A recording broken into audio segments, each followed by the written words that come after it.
We are making great progress through the different data structures, and this section dives into another data structure known as tuples. Now, a tuple in Python is similar to a list, which we've covered in a lot of detail already. The difference between the two is that we cannot change the elements of a tuple once it is assigned, whereas we can change the elements of a list. So you may be thinking, well, if we can't change the elements once they've been assigned, why would we ever use a tuple? Well, sometimes we want to store data that can't be changed or manipulated, and this is where tuples would come in handy. We'll be discussing tuples versus lists later in this section. Now, we will be going over some familiar concepts in this section as we've seen a lot of the syntax before, but this will be a way of reinforcing our learning.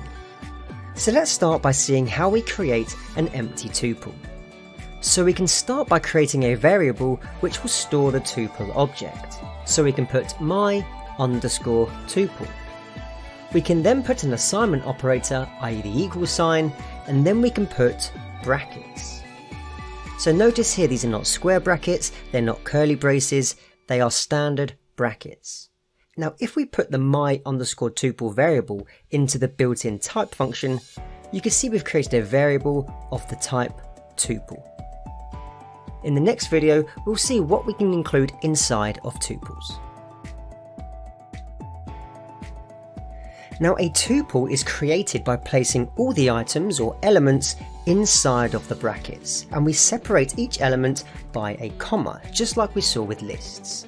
So we could start by typing my_tuple, and we can set this to a set of brackets, and inside the brackets we can have integers, so we can put 1, 2 and 3. If we run this, this would be a valid tuple.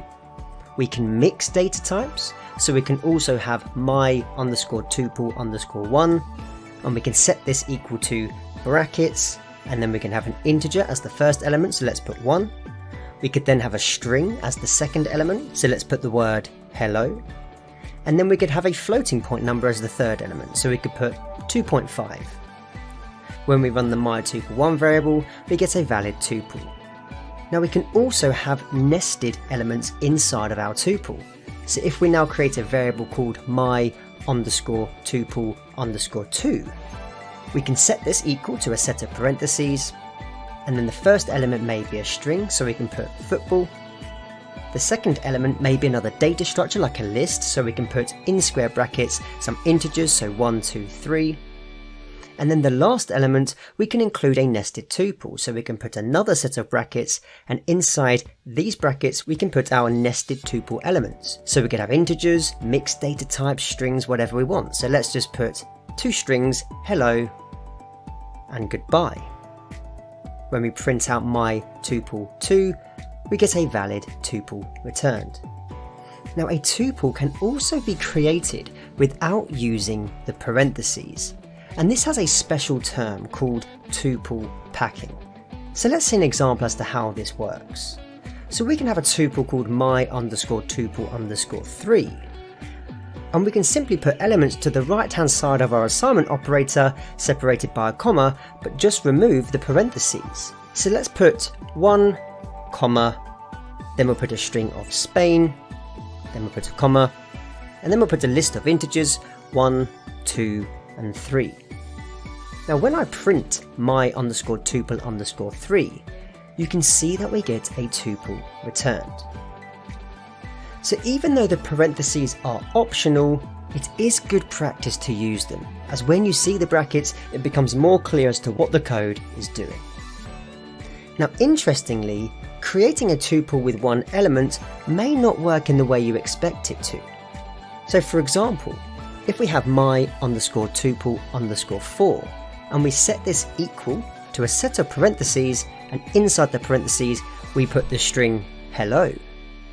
When we now print out the type of my_tuple_4, you'll notice that we get a string object back.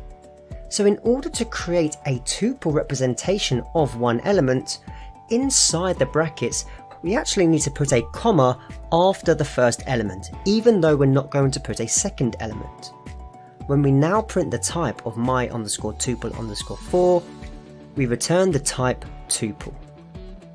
Now once again, parentheses are optional in this case, so we could remove the parentheses, but we'd still need to put a comma after the first element in order for the type to be recognised as a tuple.